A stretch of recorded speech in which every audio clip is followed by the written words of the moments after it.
कश्मीर के जंगल में टूनी चिड़िया अपनी बहू टुनटुनी चिड़िया के साथ रहती थी। उसका एक बेटा था कालू। कालू कहो शहर के जंगल में रहकर नौकरी के लिए पढ़ाई किया करता था। एक दिन वो अपने घर आता है। उसे देखकर उसकी माँ टूनी और उसकी पत्नी टुनटुनी बहुत खुश होती है। माँ, मेरी पढ़ाई पूरी हो गई है और मुझे शहर में नौकरी भी मिल गई है। बस थोड़े ही दिनों की बात है, फिर मैं आपको और टुनटुनी चिड़िया को शहर के जंगल में अपने पास रखूंगा। कुछ दिनों बाद कालू शहर के जंगल लौट जाता है। धीरे धीरे समय गुजरने लगता है और एक दिन कालू का फोन टुनटुनी चिड़िया के पास आता है।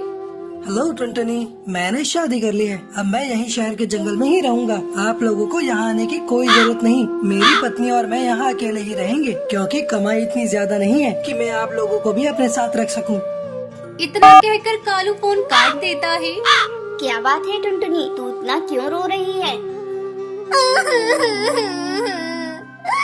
हे भगवान, माँ जी कालू जी क्या कह रहे हैं? उन्होंने मुझे धोखा दिया है। पता नहीं किस कमबख्त से शादी कर ली और मेरी जिंदगी बर्बाद कर दी। मैं उन्हें कभी माफ नहीं करूँगी माँ जी। धीरे धीरे समय गुजरने लगता है। एक दिन कालू की पत्नी पिंकी चिड़िया उससे कहती है, सुनो जी, गांव के जंगल में अपना इतना बड़ा मकान है, क्यों ना आप उसे बेचकर शहर के जंगल में एक बड़ा सा मकान खरीद लें। लेकिन पिंकी, उस मकान में तो मेरी माता और मेरी गंवार पत्नी रहती है। मैं उसे कैसे बेच सकता हूँ? आप तो बहुत ही डरपोक हो जी। उनसे कहिए मैं आपके पास वापस आ गया हूँ और अब मैं आपके साथ रहूँगा। फिर मौका देखकर आप मम्मी जी से साइन करवा लेना, ठीक है? अपनी पत्नी की बात मानकर कालू वापस अपनी माँ और टुनटुनी चिड़िया के पास जाता है और उनसे कहता है, माँ, मैं वापस आ गया हूँ। माँ, मैं बहुत परेशान हूँ। मुझ पर बहुत सारा कर्ज हो गया है। आप मुझे मकान के कागज दे दीजिए, जिससे मैं अपना कर्जा उतार सकूँ। अरे नास बेटे, क्या इसी दिन के लिए मैंने तुझे पाल पोस कर बड़ा किया था कि तू एक दिन हम लोगों को इस घर से बेघर कर देगा? चला जाए यहाँ से, मुझे अपना घर नहीं बेचना। टुनटुनी, अब तू ही समझा माँ को।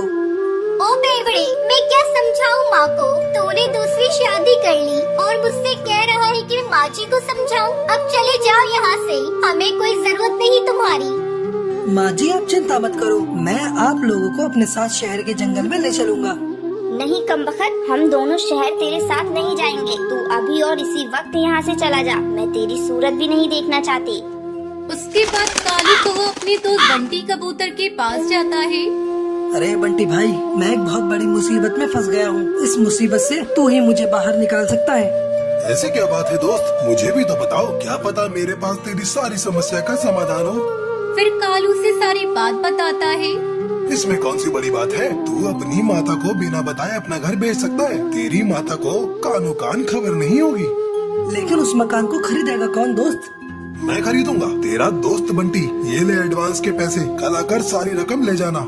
कालू को वो अपने माँ बाप का घर बंटी कबूतर को बेच देता है और पैसे लेकर अपनी पत्नी पिंकी चिड़िया के पास शहर आ जाता है। उधर बंटी कबूतर कालू की माँ टुनटुनी के घर पहुँचता है और उनसे कहता है, टोनी काकी, जल्दी से ये घर खाली कर दो। इस घर का मालिक अब मैं हूँ। मैंने इसे खरीद लिया है तुम्हारे बेटे से। क्यों? ये तुम क्या कह रहे हो बंटी बेटा? ऐसा कैसे हो सकता है? ऐसा नहीं हो सकता माँ जी, हमारे पास यही घर बचा है। हम इसे छोड़कर कहाँ जाएंगे? अब रोने धोने से कुछ नहीं होगा। ये देखिए माता जी, मेरे पास इस मकान के कागजात हैं। मैं 2 दिन की मोहलत देता हूँ आप दोनों को। जल्दी से इस मकान को खाली कर दो। मैं नहीं जानती थी, जिस बेटे को मैंने अपना दूध पिलाया वही मुझे इस तरह से धोखा देगा और मुझे अपने ही घर से बेघर कर देगा। अब हम दोनों कहाँ जाएंगे माँ जी? हमारा तो कोई सहारा भी नहीं। मत रो टुनटुनी बहू, हम दोनों को तो जाना ही पड़ेगा, क्योंकि मेरे बेटे ने इस घर को बेच दिया है। चलो हम दोनों कहीं और चलते हैं और अपना घर फिर से बनाएंगे। टूनी चिड़िया अपनी बहू के साथ अपना घर छोड़ देती है और जंगल में इधर उधर भटकने लगती है। तभी उन्हें एक साधु बाबा दिखाई देते हैं। वो उनसे कहते हैं, ऐसा लगता है आप दोनों के पास रहने का ठिकाना नहीं है। टुनटुनी चिड़िया अपनी बेबसी की कहानी उस साधु महात्मा को बताती है। कोई बात नहीं बच्चा, मेरे पास बहुत सारे लकड़ी के बांस हैं। उस लकड़ी से अपना घर बनाओ और उसमें खुशी खुशी रहो।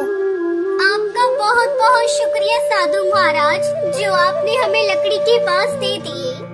फिर टूनी चिड़िया और टुनटुनी चिड़िया उस लकड़ी के बांस से घर बनाती है और उसमें खुशी खुशी रहने लगती है।